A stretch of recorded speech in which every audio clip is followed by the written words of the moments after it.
what are you doing? Ow! Oh, you should be careful. I'm not wearing my fancy boots. What do you got in your ears? Those are earbuds. What do you think? Earbuds? From Ow. doing what? My toe hurts. You don't need earbuds to sort through the pile of wood. No, but it keeps me company.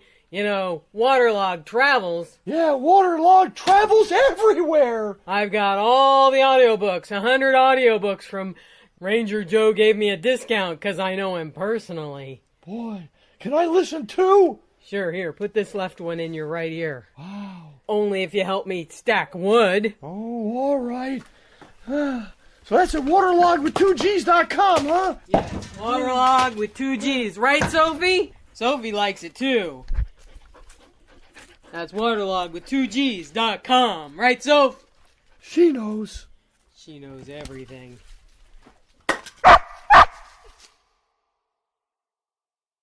Hey, Daddy. Yeah, what is it, Andy? What are we listening to? We're listening to the Steve Mendoza show. Steve Mendoza. Is that Italian for putting people to sleep? That's not a nice thing to say about Steve Mendoza. What about his guest, Joe Bev? Oh, well, that's another story.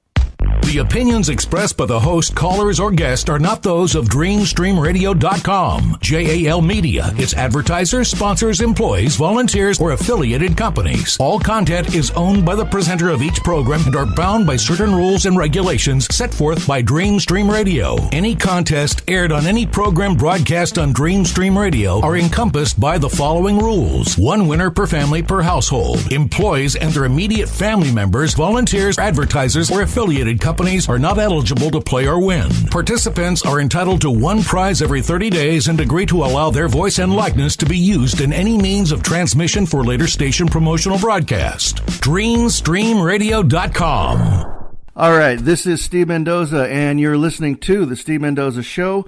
My guest today is the wonderfully talented Joe Bevilacqua, also known as Joe Bev.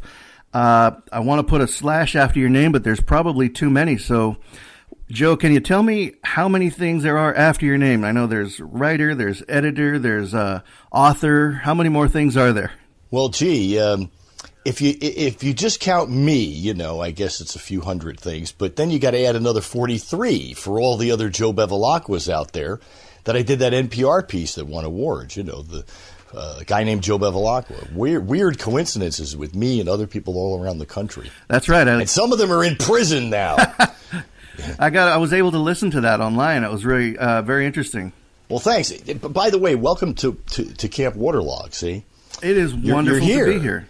I'm here in the thick of it. I'm normally stuck in the city, and it's wonderful to get out of there. See, I got to go over and I got to stoke the fire. All right. Hey, who's this over here? Oh, wait, Sergeant Lefty's already working on the fire. Hey, Ranger Joe, how's it going? What are you doing? What are you talking to yourself again? No. I'm talking to Steve Mendoza on the phone. We're having a radio piece. Oh, all right. Well, I got to stoke this fire now. Yeah, hey, Sergeant, man, you sound like you're from my area over here in New Jersey. Yeah, that's right. I come from Piscataway. Piscataway. Is that how they say it now? That's how we used to say it, Piscataway. You know how that town got its name? How's that? An Indian was walking down a path. He saw a cat pissing on the road, and he said, Piscataway. Piscataway, get away, you Piscataway. Piscataway, all right. That's how you guys talk. That's not funny. Oh, look, it's Ellis, the boatkeeper already. Ellis, my buddy. Jeez, shouldn't you be out feeding the chickens? Yeah, I'm gonna go do that later. I'll just sit here by the fire, keep warm. Yeah, you do that. All right, guys, all right. I got to do this interview over here. Stop it. Look, I'm just here. I don't know what you're doing. I got work to do. Me too. I guess I'll go do the chickens. All right, see you later. All right, okay. We'll see you. Bye, guys. Oh, boy.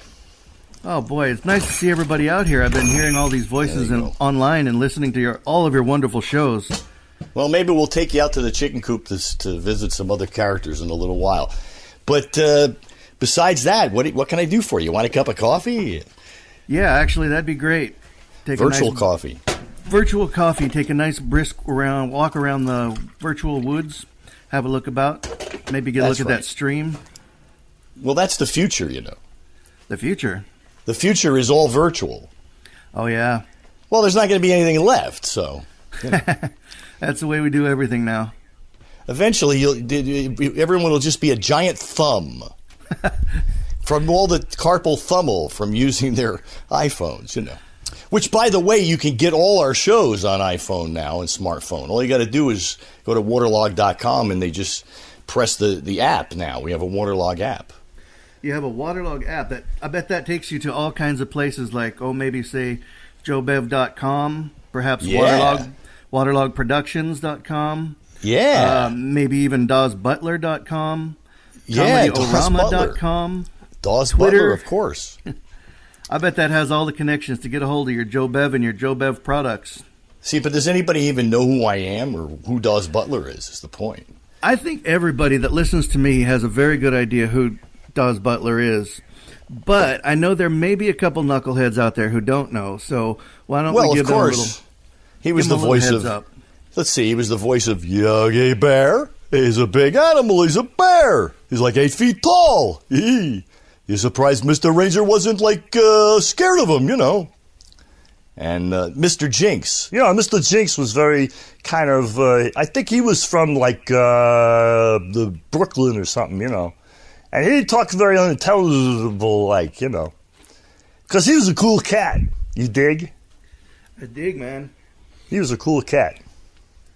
Yeah, I can dig it. How about one of the ones that I kind of grew up, I remember listening or watching Elroy Jetson. That guy, I thought, wow, somebody's actually doing that voice. Yeah, isn't that amazing? I can't really do it. You know, that's like my voice is more in Mel Blanc's range, you know. Yeah. So I can do, you know, Yosemite Sam or Sylvester, you know. But to do Elroy, Daws was a little guy. He was like 5'2", I think, or 5'4". Oh, really? And he used his voice, you know, like a musical instrument, and that's what he taught me as well.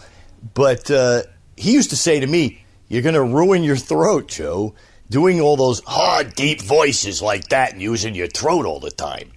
And he couldn't do it. You know, the closest he could get was like when he would do a Ralph Cramden voice, or he would do the mean character in the Christmas Dragnet. But he really hurt himself doing it, you know. His specialty was doing those higher voices. So he was Elroy. He was Augie Doggy. When we originally created Uncle Dunkle and Donnie, he was doing the voice of both Uncle Dunkle and Donnie. You actually got to meet him when you were quite young, right? Yeah, more than that. I first wrote him a letter.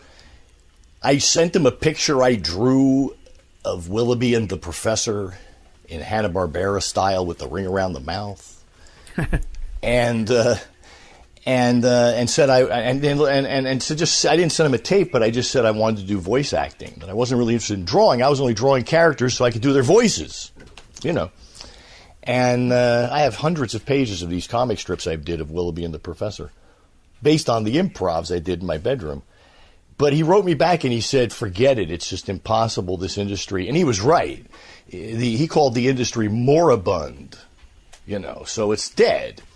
It seems alive because there's a lot of people, big corporations making money, but they're churning out garbage, you know. Yeah, a lot of the new stuff today. They have been mostly since the 1970s, and he was very upset by that. So it reflects in the letter he sent me. See, I was going to be funny when we did this conversation today, Steve, but you hit a nerve, you know.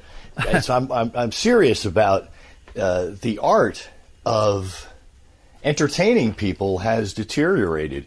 Right. To very low brow. I get laughs and can control an audience without using my penis. Right. That's not easy to do nowadays because everyone expects it. You're right.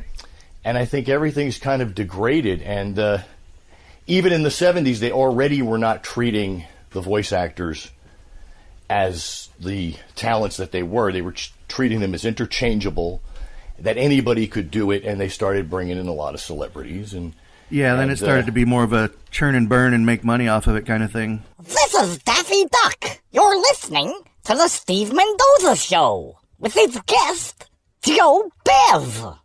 The fact that he's not interviewing me is despicable. Yes, they found out that they could make money.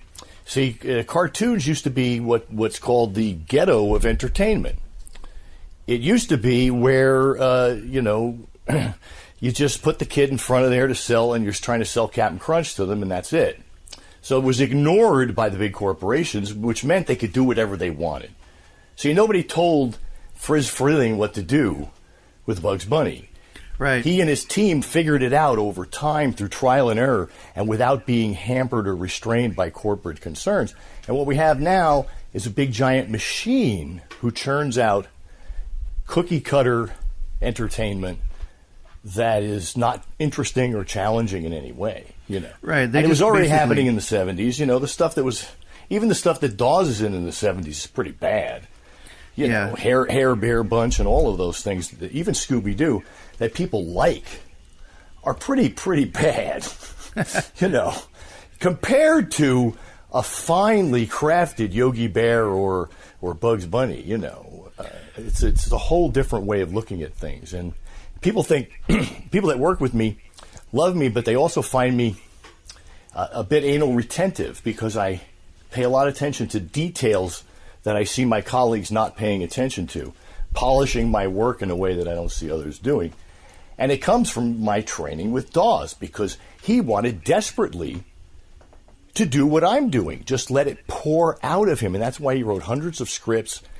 I attended his workshops for many summers, met Nancy Cartwright, Lucille Bliss, the original Crusader Rabbit, of course, June Foray and Bill Scott, and Paul Frees, and the legends, Jay Ward, and Joe Barbera, and all the people that I looked up to, and Mel and Howard Morris, and Gene Vanderpyle sat in at a workshop at Dawes' house once and performed Aunt Rapunzel to an Uncle Dunkle story that I wrote.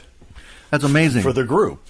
It's in the book now. That's at BearManorMedia.com. But what a thrill, for me, and an education, because what I got to see in the workshop was what you didn't get to see in the recording sessions.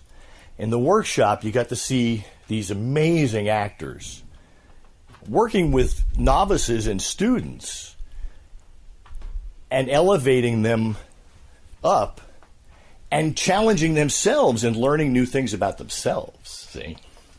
Right. I think you actually learn stuff about yourself when you're trying to teach others to do what comes naturally to you. Right.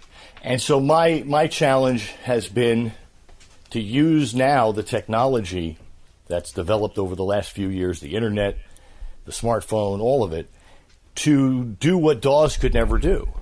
I put out all of his stuff that he wanted to get out there and couldn't, plus all of my own. And now I've got 76 titles out. And I only started putting them out as, audiobook style titles in 2009. So, you're also writing stuff about those old days, right? Yeah, I the joke is, I tell people I make a living in the past. That's pretty hard to do. And I try my best not to do it in a nostalgic way. Right. Okay? I don't consider myself nostalgia. And there's a lot of groups out there and a lot of people who do recreations of old-time radio, and that's nice. And I've been in some of them. But my cup of tea is to reinvigorate concepts and premises that were discarded from the past and give them new life, see? Write new stories, come up with new ideas that bring new generations in and show them something that they can relate to, so that there are jokes about iPhones or whatever is on television. We just did a thing on the Comedy-O-Rama Hour about a show called America's Got Two Left Feet.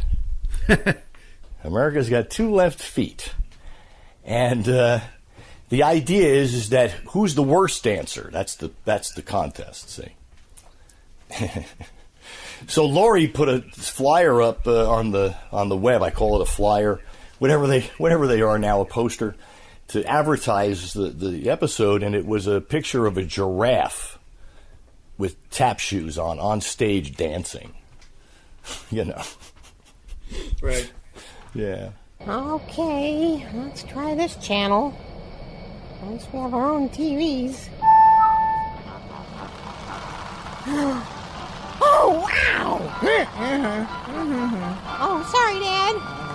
My favorite show's on. I wasn't really sleeping. I just had my eyes closed. This is my favorite show. Oh, this is a really good episode, too. Mine.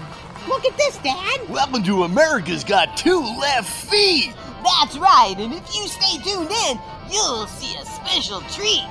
Yeah, Iguanas dancing up a ladder. with penguins in ballerina outfits. Wow, that is special. Special like the small school bus special. And giraffes dancing in socks. So stay tuned. Stay tuned. Oh my, I've got to watch that. Socks, dear. Oh, yeah, you've got a thing for socks. I forgot. Well, you were going to watch it. It's a really good show. You do? Giraffes and socks, dear. You can't beat it. That's Yeah, television. let them go. That's television.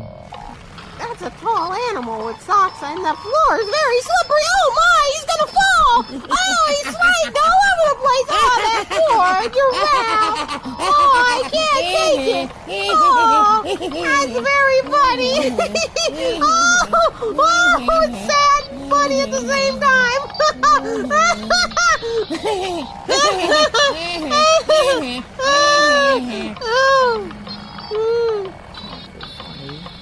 Yeah, they are, aren't they? And by the way, Lorie's half of that show, and she's does most of the graphics on the audiobooks, although I draw some of them myself.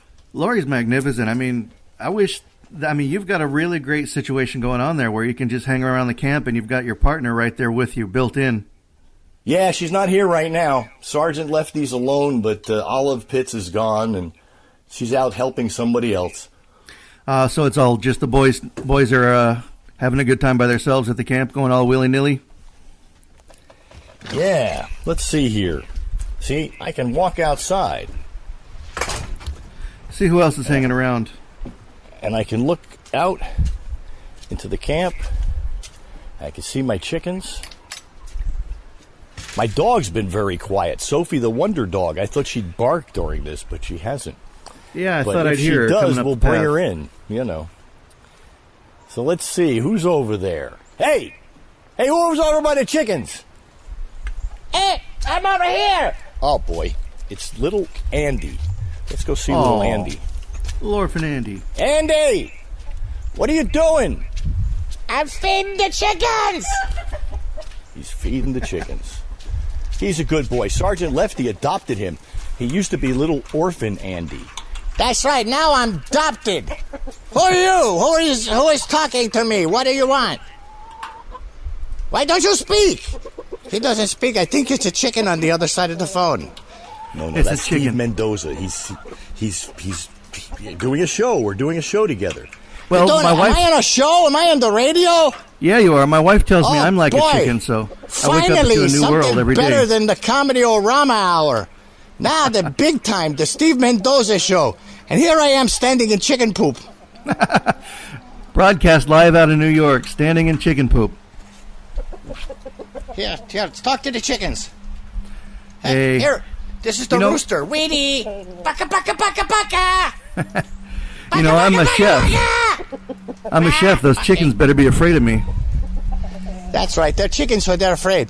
I'm going to go hiking the woods now. Goodbye. Alrighty, we'll see you, buddy.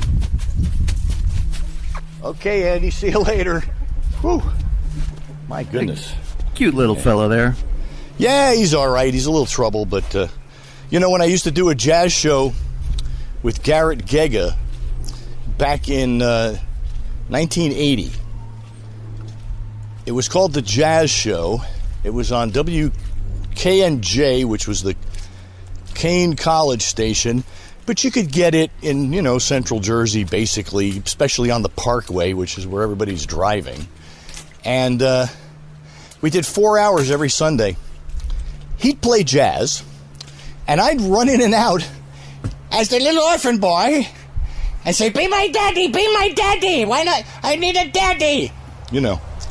And then I'd read the news at the top of the hour. I'm going back inside. Then I'd read the news at the top of the hour of Walter Cockeyed. This is Walter Cockeyed. Here now the news. And he'd get so upset by what he was reading about that he'd run out of the room at the end, screaming, I can't take it anymore, and slam the door.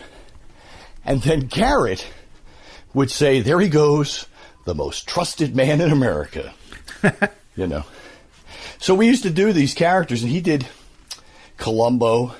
I do it now in his absence.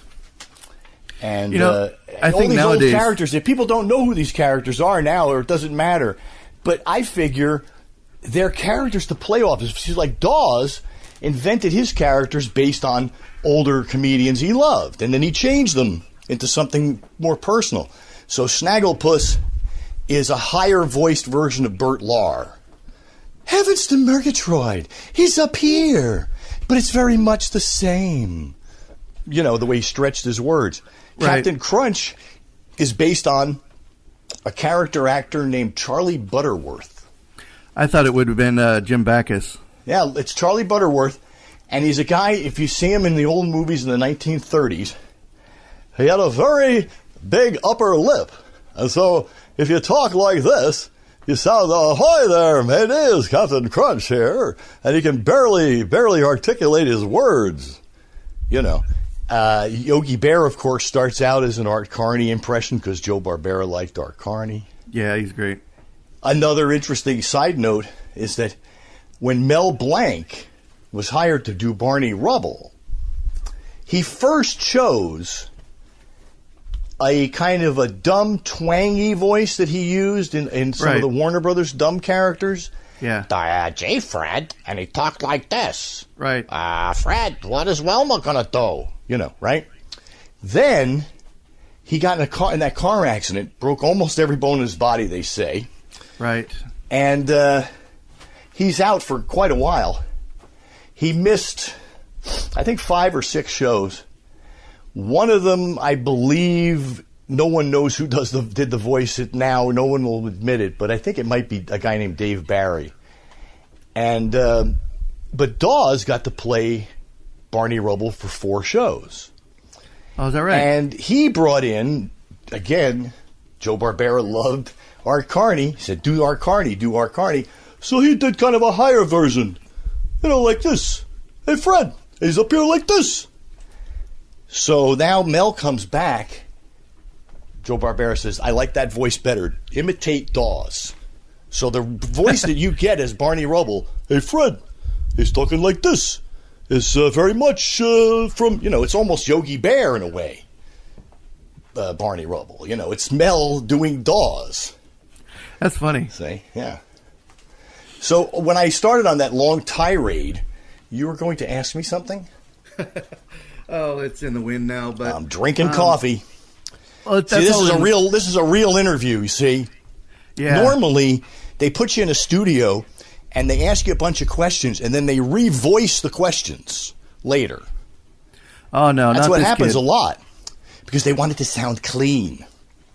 I'd much rather it sounds muddy like this, but we're having fun, Yeah, that's what I like. I like the feel where I'm actually getting to know somebody, not just a couple talking heads batting around facts and BS like that. You can even hear the fact that I'm getting over a monster cold, and I walk a lot around the house, so I'm out of breath as I'm talking to you. Yeah, that's got to be trouble for a voice actor to be out of commission for a week like that. I've luckily not had to do a lot of voices the last couple of weeks. I've shied away from that stuff, and I've been doing a lot of production and business stuff, But I do have to get back to it, Yeah. So you've been doing some acting lately as well, right? Have I? Well, it yes, appears that you've been pretty busy. Yes, I'm a great actor. Yeah. You know, what's interesting is I've made most of my career doing voice work pretty much of my own choice. And only a couple of years ago, some film crews came up to the Hudson Valley here, and they were making some German TV shows, and they were looking for background people. And I got sucked into that, and they liked me, and I got like 3 years of background work out of them. But I was already in SAG because when I was in AFTRA for many years, so when the two unions merged, I got my SAG card. All of a sudden, I could put in for speaking roles, and I've been getting some small speaking roles.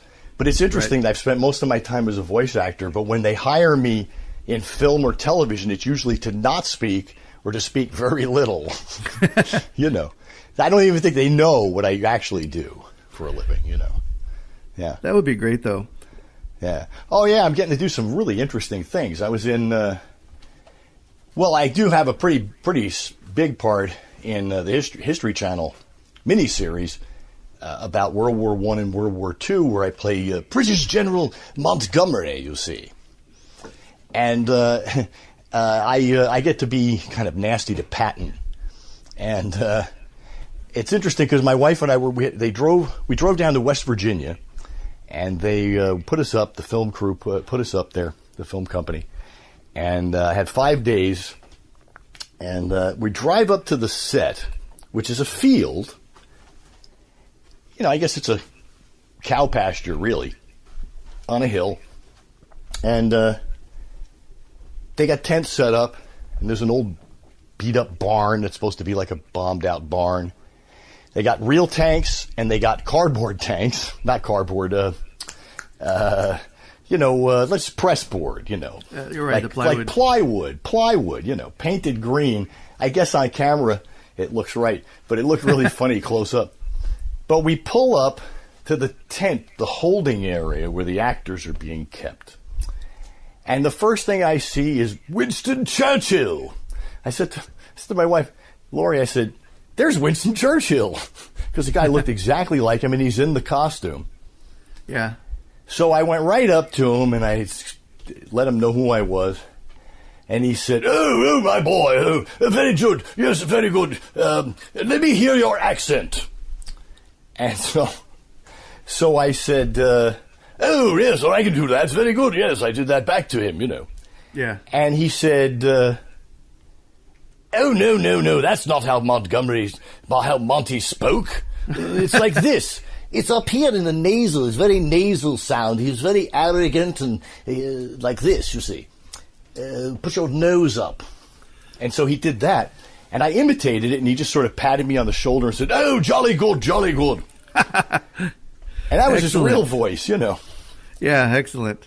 Then my wife got a picture of me in the British general uniform standing between young Hitler and old Hitler. Oh, no. From two different scenes. Wow. I show it to people, and I tell them it's a science fiction movie, and I'm playing Montgomery. I go back in time, travel back in time, and I get young Hitler and old Hitler together to try and prevent World War II. There's something that I really regret that I missed was seeing you as Bud Abbott with my my really good friend Bob Greenberg. Oh, well, we're going to be doing it again, you know. I mean, Bud Abbott's here to stay. Yeah, I did Bud Abbott when I was a child.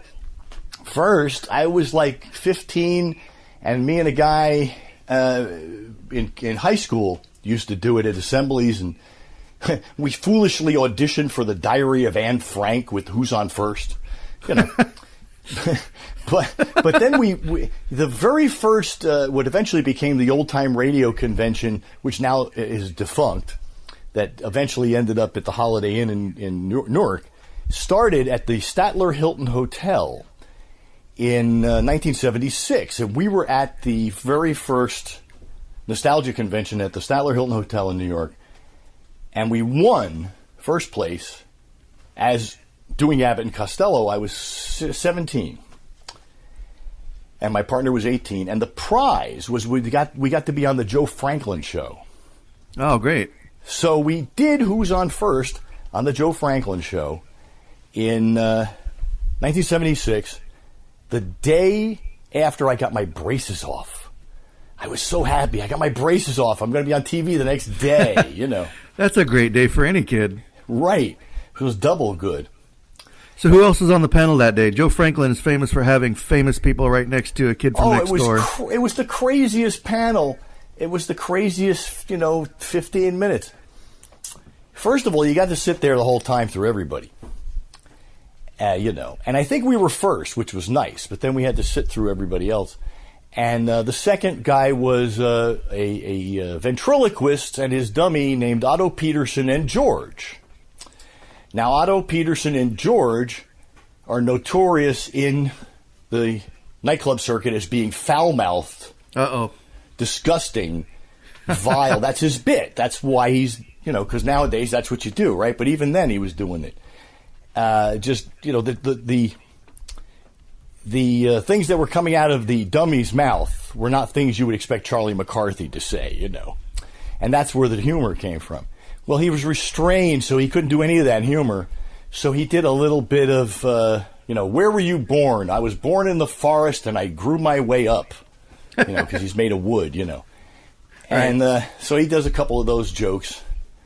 We did our thing. He did a couple of those jokes.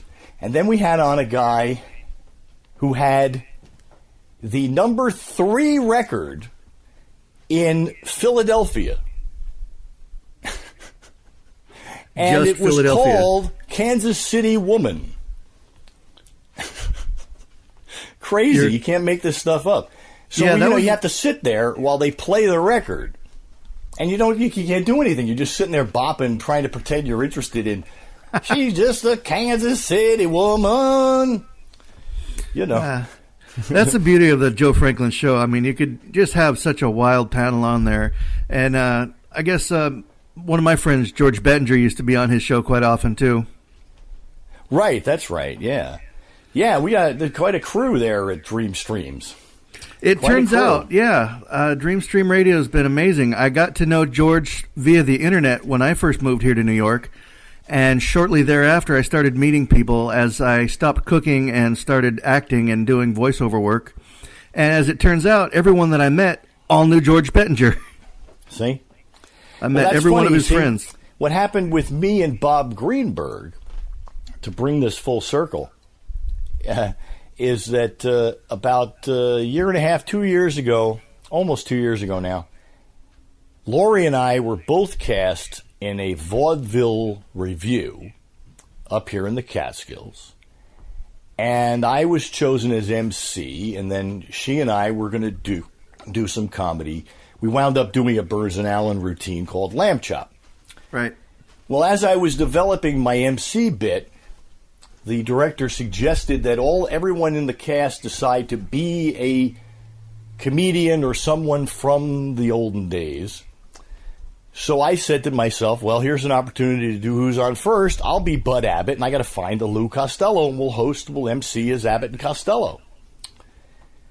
So all I did was I put out on Facebook, I'm looking for a Lou Costello who knows Who's on First. Bob Greenberg was already my friend. We had never met. Friend of a friend. That's what Facebook is best for, is meeting new people through another friend. And he contacted me. Make a long story short, we spent a lot of time, 3 or 4 phone calls. We both did it, knew we could do it well together by phone. It was 3 shows, March 30th, 31st, and April Fool's Day matinee. And Bob came up. Kenny Savoy, who's on Camp Waterlog with me, and has been my friend forever since college, drove up with him, and he played Harpo Marx in the show. Neither of them had seen the 2 months of rehearsal of the ukulele orchestra and the guy who's playing banjo and the belly dancer and this comedian and that one and this song and somebody doing Sophie Tucker, and it was a really great show.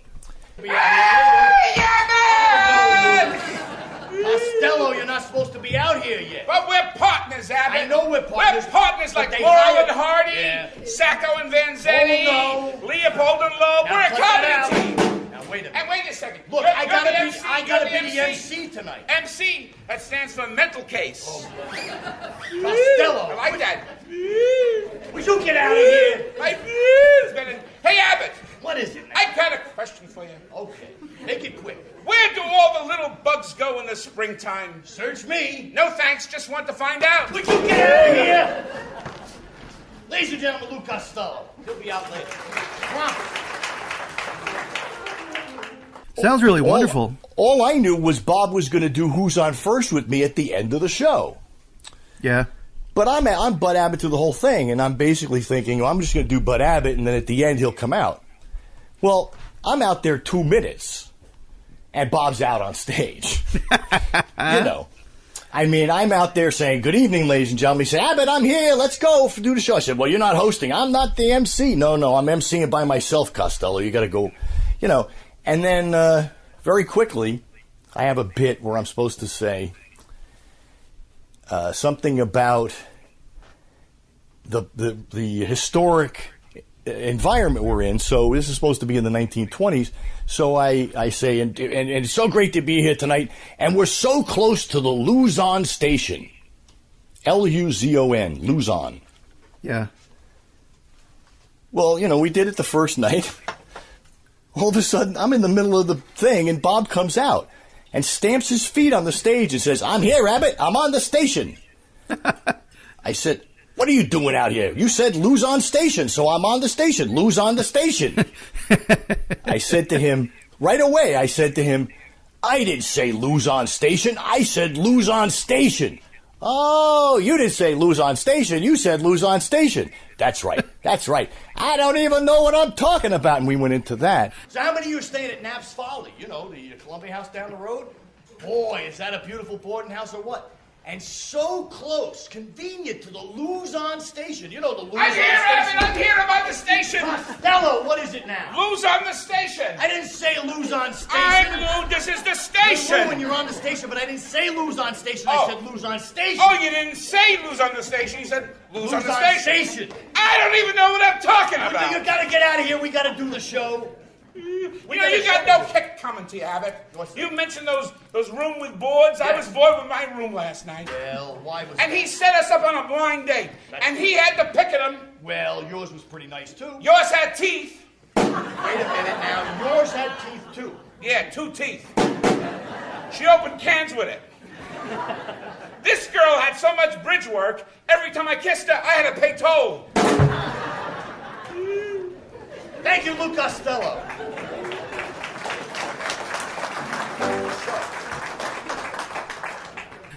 And then we were flying, so he would come out and randomly ask me questions, and I didn't know what he was going to say that first night. So he comes out. We'd never worked together before. He came out and said, hey, Abbott, where do all the little bed bugs go at night? I said, search me. He says, no, thanks, I was just asking, Or, hey, Abbott, what makes a balloon go up? Hot air. What's keeping you down? All those jokes. And he just kept coming out. Bob so we can basically go on developed and on. the act that first night. We did it the second night based on what we had done the first night. We did it the third night. Now, every time we get together to perform, and we've done, 10 or 12 gigs now since. We have that beginnings of it that became like a whole show, right? And just the chemistry. Yeah, and now we have 6 gigs in April. In April, we're going to be doing a show combined with a Sherlock Holmes radio comedy play. Oh, cool! I don't know how it exactly is going to be yet. But I know it's going to be good, and I know it's going to be funny, and we're sold out for the first night. Excellent, man. That is excellent. Well, with and the Bob two and of I you are in do it, a lot of routines. We're going to do as many of the bits as we can fit in, not just who's on first. With the two of you in it, it can't help but be good. I mean, you guys both really know your business. Oh, Bob, gosh. You shouldn't talk like that. Yeah, Bob was one of the first guys that I met, and he took me under his wing from the first night. He was doing his Jackie Gleason, and I was doing Archie Bunker. And, it would have been a great project. I keep talking about it in all these interviews, but Bob has been my guy. You know, he's the one who's been there for me anytime I need help with something or working on stuff. Just the guy knows everything there is to know. I have to let my dog out. Come on, Sophie. See? Camp Waterlog continues no matter what. You want it outside. Yes, Bob, I'll tell you one thing about Bob, is that he helped me a tremendous amount, and it actually took a long time for it to sink in, because I hadn't done a lot of stage, a little bit, but I hadn't done a lot of stage since I was younger. And I certainly hadn't done Abbott and Costello for a long time. And he had to help me tone myself down into something that was a little bit more subdued, because I have a tendency to be funny, you know. Yeah. See, so like my Bud Abbott sings Minnie the Moocher, you know. My Bud Abbott steps in for George Burns and does Lamb Chop in a pinch. Right. So my Bud Abbott's a little different than the real Bud Abbott, who was a consummate straight man who could just stand there and raise his eyebrow and get the laugh, you know. And so a couple of times, not just once, but after a couple of performances, Bob had to say to me, "You're twitching, you're fidgeting, you're moving, you're stepping, you're moving with your feet," and such, you know. And it was true. I had a director say that to me too, so I know it's a problem of mine, a film director. So when you're doing something like that, you've got to be able to step into those shoes, you know. Well, you must have been a natural then when you're doing Jimmy Durante, because that guy's nothing but a twitch. That's right. That's right. See, that's more my cup of tea. I've been playing Jimmy Durante since I was 3 years old. I don't think I had the snaz back then, but I grew into it. You know, that's the story I tell a lot, you know, is when I was a child. You know, three. What kind of kid were you? Were you squirrely? What does that mean? Did I eat nuts? One of those kids who's just bouncing off the walls. I'm a little squirrely now from living at Camp Waterlog. Yeah, of course. That's why I'm the way I am now. Yeah. One of those kids that always got in trouble always in trouble. You want to hear trouble? Oh, my God. I went to Catholic school. Yeah, oh, look out. I went to Catholic school starting, you know, a little bit after Vatican II, but around that time when it wasn't really implemented. So they were still very hardcore nuns with the big cardboard habits, the square ones, you know, and very, very disciplinarian. I was hit many, many times. They used to lock me in the cloakroom. I just for looking out the window, you know. So I was fidgety and smart. And if I already understood whatever the teacher was saying, and it's second grade, I'm 7 years old, I hear a bird tweeting outside, I'm going to look. Right. Well, you don't do that in Catholic school, at least back then. And that nun would grab me, take me in front of the room, and use the ruler or the yardstick or the pointer and whack on the back of the hand in front of the class. I got the same thing. Public humiliation, not just corporal punishment, but public. And then lock me in, or close the door at least, in the cloakroom. In the back of the room. In the back of the room, there was what they called the cloakroom. It was a little indentation to hang up your coat and put your hat and your lunch bag and your boots, you know. And when you opened one door, it opened all of them like an accordion. And closed the same way. And they would put a stool inside and make me sit on it for a half an hour with the doors closed while the teacher continued to teach. That's the way the old school used to do it, huh? Wow. Yeah, you couldn't get away with that anymore. And I have other stories not worth going down that road. The happy stories, start with my father bought me my tape recorder when I was 12, 11, I think, really. By the time I was 12, I was doing Willoughby and the Professor. Met Daws, met Mel, all these people, went into radio. Now here I am living my dream in a paradise. I live in paradise. People have no clue. Beautiful out here. Gorgeous setup you got. They have no clue. If they don't come, they have no... I've invited reporters who are doing articles about me to just take the drive, come and see what it is that we do here. Because I get up in the morning, I'm tripping over things as I walk around too. See, I can't sit down. This whole interview, I'm pacing and talking to you as we do this at the same time, But I live in this basically national park. I've got a hiking trail, which used to be an ATV trail, behind my house. I take my dog out hiking in the trail. There's waterfalls behind my house. And all those things can play into the Camp Waterlog segments of the Comedy-O-Rama Hour because we record out in the woods or by the waterfall, right, or by the chickens, as I did earlier as an example. And I don't have to go to work. I mean, like I work 24/7. Right. I'm working in the middle of the night. I'm pulling all-nighters. I love doing it. But I mean, I don't have to report to an office. Yeah. And it actually makes a huge difference in your life. I'm able to cook 3 square meals a day, real meals with fresh ingredients. Yeah. Out of my own garden.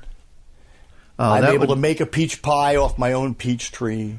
That's ideal. I'm able to eat eggs right from my own chickens, and they're making 12, 13 eggs a day now. So I'm getting like 11 dozen in 2 weeks. I had 11 dozen just now. Can't eat them that's all. A great life. I used to do that. I grew up in an area like that, basically, and then moved to the cities as I got older. And now I just almost can't wait till I go back there every time now. Right, and my experience was pretty much spent most of my childhood down the shore at my grandparents, and then eventually lived in the suburbs in Iselin, New Jersey, which was semi-rural at the time. A lot of dairy farms, a lot of cows, and a lot of woods that are all gone now. So when I came up here, I felt comfortable because there were woods down in Lakewood, New Jersey, even next to my grandparents' house. There were these big, beautiful woods I used to hang out in. So I've actually been lucky, fortunate, to be able to design my life in such a way that I'm actually doing only the things that I liked from my life. And I've just slowly been able to discard the things that didn't work, So right, working for the man didn't work for me. I had to do it, but I'm too wild. Yeah. I've lost jobs at radio stations because I was too good. Program directors would say to me, "Don't be so good. You're making everybody look bad." Oh, that's not right. Don't be as funny. Don't be funny. That is not right. I was told by one a music director, that I was an overachiever. And he didn't mean it in a good way. He meant it in, don't do that. You're making us. We got to work too. Is the problem? See, right? A lot of people, not everybody, but there's a large amount of people trying their best not to work. That's just crazy. Well, it comes from the fact that they don't like what they're doing, so they resent it. The boss tells them they got to do this thing, they got to do it. They got to get the paycheck, they got it the kids, they got to pay the rent, whatever it is. So they're forced to do it. And what happens is everybody kind of settles into this kind of half-hearted malaise of, that's good enough. They don't deserve any better than that. And it just sort of settles that way. And I've been lucky to be able to find enough people around me who think the way I do, that want to really do it well, and I keep them around me. So I have Kenny Savoy, I have Jim Foley, I have Lorie Kellogg, Pedro Pablo Sacristan. Right, I was going to ask you about him. How did you come across Pedro? Well, we were. I was signed up for a website called Guru.com. As Daws would say, I'm taking a swig of coffee. Daws used to send me these half-hour tapes, cassettes, where he'd just talk for half an hour and tell me all kinds of philosophy and things about acting and things about life and do voices for me. And just like that, right in the middle, he'd say, wait a minute, I want to take a swig of coffee. I was thrilled to hear that. I thank you so much for that. It's like an intimate look for me to get to experience what you experience, and that just I can't even thank you enough for that. That was amazing. Well, you're welcome. It's unfortunately, it's only the tip of the iceberg because only a very small percentage of any of my communications with him or any of these people were recorded. Yeah. You're living. It's too hard to record everything. Right. It's Sometimes not natural they don't either. want it. Sometimes I don't want it. When we do the workshop, like when we did the reading of Uncle Dunkle, Gene Vanderpyle was there. It wasn't Gene Vanderpyle, actually. It was Penny Singleton. And I'm confusing them. But, see, they both played wives on Hanna-Barbera cartoons. But it was Penny Singleton, and she just didn't want to be recorded. So I have no record of it, And the many times that Daws wrote me as well, yeah. You're listening to the Steve Mendoza Show with his guest, Joe Bev. So you asked me a question. This is how this interview is going. You're asking me a question, but I never answer it. What did you ask me? I forget now. Well, good. The heck with it. Oh, how did you come across Pedro? Oh, Pedro. Yes, Yeah. Pedro. Guru.com is a website that you can find work, particularly voice work. And there's a lot of them out there now where you can find work. You just have to go out and search. And it's just a few years ago. I got on that website, I got hooked up with a guy named J.C. Delatorre, who wrote 3 novels called collectively Ancient Rising. And the idea is that this sort of Indiana Jones type guy comes across an opportunity to unleash the gods of Atlantis and wreak havoc on the world because of it. And I play about 70 characters in this thing. Plus I do all the music and sound effects, and I did it like a radio theater. And a lot of stereo panning, and if there's a tsunami, you get a tsunami, And it's not like a regular book. And so then I got this one, which was this Spanish author. He wrote these stories, 200 fairy tales, fables. They're somewhat fractured fairy tales or fables, like the J. Ward stuff. They've got that quality to them. Right. But they also have actual serious messages to them, like an Aesop or a Grimm's fairy tales. And some of them are very grim as well. But they were in Spanish. So what he did first was he got a translator in London to translate them. Well, of course, now the guy's translating into British English, which is very different than American. Yes. Quite. And, so and a little stiff, because when you're translating, of course, it's hard to get the heart of something. You can get the words, but sometimes the heart's missing. Right. And so then Lorie and I took them, and 200 of them, we improv'd all 200 of them around his narration and fleshed them out with music and sound effects and radio theater and the whole thing. Yeah. And I swear to you, we did not duplicate a voice. Sometimes we narrated as ourselves, sometimes we narrated in a character, but we never repeated a character voice once. And that meant that I started running out, of course. But like I like to do, I started doing parodies. I did one as Laurel and Hardy. It fit. I did one as Leon Redbone. I wrote a song to it called Johnny the Lizard. Yeah, right. Leon I Redbone, did hear that one. Johnny the Lizard sitting on a rock. He liked to do that around the clock. You know, instead of just saying it, you know. And it gives the whole thing a nice rhythm to it, you know.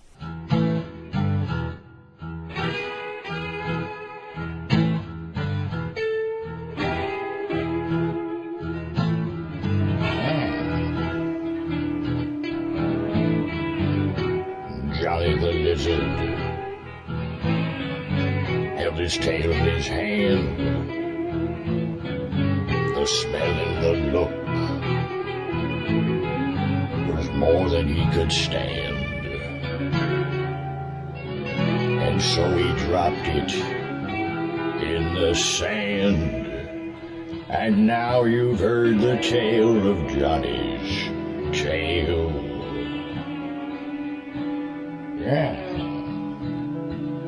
Yeah.